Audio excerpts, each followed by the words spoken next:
Bienvenue à tous au bulletin d'information de la télévision rwandaise. Tout de suite, voici les grands titres. Aujourd'hui, le président de la République, Paul Kagame, a participé au Forum économique mondial qui a débuté ce lundi à Davos. Au sommaire également, les membres du mouvement panafricain du Rwanda ont organisé ce lundi une conférence de presse en vue de faire le point sur les différentes réalisations de l'organisation, chercher des solutions aux défis auxquels le pays est confronté, notamment en matière de sécurité alimentaire. À l'international, le président Macron a donné sa feuille de route au gouvernement d'Elisabeth Borne ce lundi 23 mai lors du premier conseil des ministres de son quinquennat, laissant à la justice le soin de trancher les cas de Damien Abad qui fait face à des accusations de viol. Bonsoir à tous, restez avec moi Amandine Dikoumassabo, je vous retrouve dans un instant pour les détails.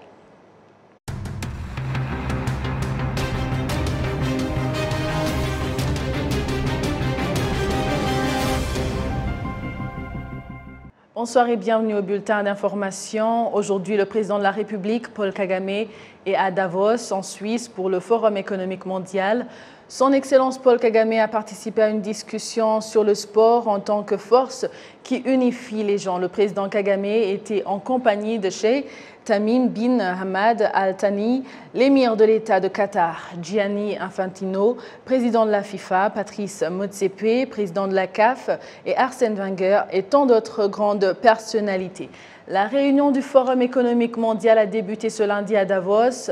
L'événement annuel reprend en personne après une interruption de 2 ans en raison de la pandémie de Covid-19 qui a également repoussé la réunion de cette année de son créneau hivernal habituel.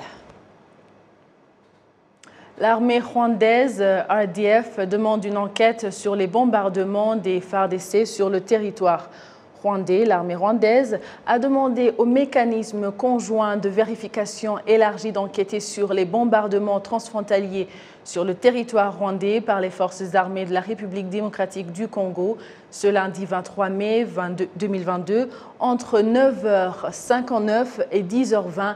Des tirs de roquettes de FARDC ont été tirés dans le secteur de Gahunga, dans le district de Burera ainsi que dans les secteurs de Kinigi et Nyange dans le district de Musanze, blessant plusieurs civils et endommageant des biens. Colonel Ronald Gwivanga, le porte-parole militaire de l'armée rwandaise, a déclaré que la situation de cette zone est redevenue normale et que la sécurité est assurée. Les blessés reçoivent des soins et les autorités évaluent l'étendue des dégâts. Il a également fait savoir qu'ils ont demandé au mécanisme conjoint de vérification d'ouvrir une enquête urgente, que les autorités rwandaises ont également demandé à leurs homologues congolais d'enquêter sur cet incident. Certains habitants de la ville de Kigali souhaitent avoir plus d'informations sur les questions relatives au plan directeur afin qu'ils puissent planifier et utiliser en conséquence leur terrain. Le point avec Kassim Youssouf. Dans la cellule d'Ombabe, secteur de Masaka, district de Kichukiro, certains habitants sont actifs, tandis que d'autres vaquent à diverses occupations qui les aident à subvenir aux besoins du quotidien. Certains habitants de cette cellule sont propriétaires fonciers, tandis que d'autres sont des locataires qui font de l'épargne pour pouvoir acheter des terrains pour construire leur propre maison. Ils disent tous que pendant longtemps, ils n'avaient pas assez d'informations sur le plan directeur de la ville de Kigali et le plan détaillé concernant leur résidence qui affecte les projets sur lesquels ils envisagent de travailler à l'avenir. Ce plan directeur détaillé dont ils nous ont parlé tout ce temps, jusqu'à présent, nous ne voyons que les nuages. Quand est-ce qu'il sera publié? Nous sommes des résidents vivants comme on veut, sans plan directeur. Et aussi, dernièrement, certains jeunes ont eu du mal à trouver de l'argent pour acheter leur propre maison.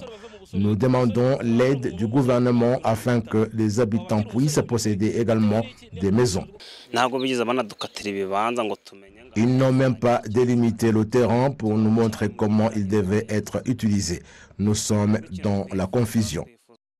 Un plan directeur détaillé d'aménagement du territoire pour l'ensemble de la ville de Kigali a maintenant été élaboré. Cependant, certains habitants demandent qu'un plan physique détaillé des zones où ils possèdent des biens soit réalisé en tenant compte de leurs capacités. Imaginez qu'ils aient créé un plan directeur montrant comment nous devons construire et pourtant nous n'avons pas la capacité de construire en fonction de ce plan. Nous attendons de voir si le plan détaillé peut nous guider dans ce que nous pouvons nous permettre, mais nous avons constaté que ce n'est pas dans nos capacités. Ceux qui vont acheter arrivent et on leur dit qu'ici, il doit y avoir une route et qu'il doit s'agir d'un type de propriété spécifique à construire. Nous avons besoin que les organes concernés nous aident pour que ce soit clair. Si j'ai acheté quelque part où je ne peux pas me permettre de construire, je peux vendre le terrain à quelqu'un d'autre qui a les moyens.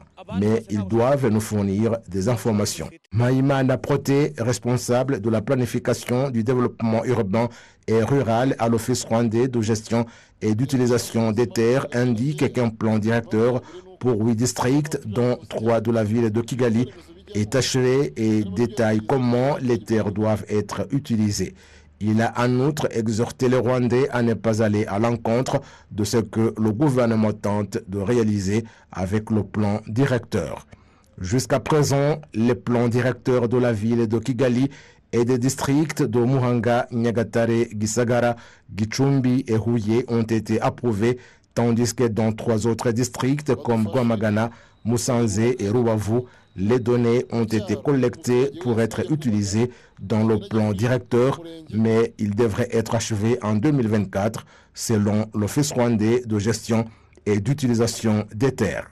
Après que le plan directeur soit prêt, différentes parties prenantes, en collaboration avec l'Office rwandais de gestion et d'utilisation des terres, travaillent sur un plan directeur détaillé qui prévoit des infrastructures d'eau, des routes et de l'électricité. Ce plan directeur détaillé devrait aider les gens à savoir comment utiliser et quoi faire de leurs propriétés foncières. Les membres du mouvement panafricain du Rwanda ont organisé ce lundi une conférence de presse en vue de faire le point sur les différentes réalisations de l'organisation, chercher des solutions aux défis auxquels le pays est confronté, notamment en matière de sécurité alimentaire. Le mouvement panafricain a ainsi invité le ministère de l'Agriculture et des Ressources animales afin que ce ministère puisse présenter ses principales activités pour résoudre les problèmes auxquels l'agriculture est confrontée. Le mouvement panafricain devrait célébrer la journée de la libération de l'Afrique le 25 mai. Et la journée a pour thème « Construire une Afrique durable dans l'alimentation, lutter contre la malnutrition et le changement climatique » tel qu'approuvé par le Conseil des chefs d'État africains au début de cette année.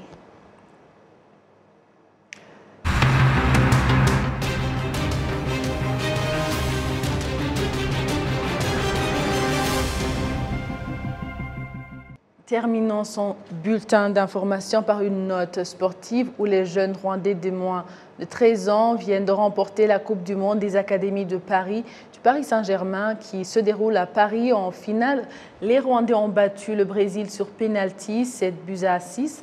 Après un match nul partout chez les moins de 11 ans, le Rwanda s'est incliné sur pénalty face aux USA 3-2 après un match nul partout. Dans son parcours, l'équipe rwandaise de moins de 13 ans a marqué 22 buts et encaissé seulement 3 buts. Ces jeunes ont battu, entre autres, le Qatar, la Corée, les USA et la France. C'est pour la toute première fois que le Rwanda participe à cette Coupe du Monde des Académies du Paris Saint-Germain. Pour leur part, les responsables de cette académie rwandaise du PSG affirment que cette compétition leur permettra de développer davantage les talents de ces jeunes Rwandais et de partager leur expérience avec d'autres professionnels du monde du football au Rwanda.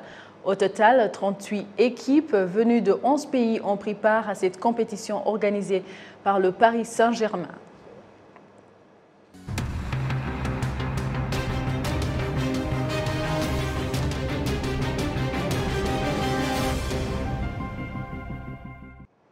Merci à vous tous qui étaient au rendez-vous d'actualité. Au nom de toute l'équipe qui a réalisé ce bulletin d'information, je vous souhaite de passer une agréable soirée. À la prochaine. D'ici là, portez-vous bien.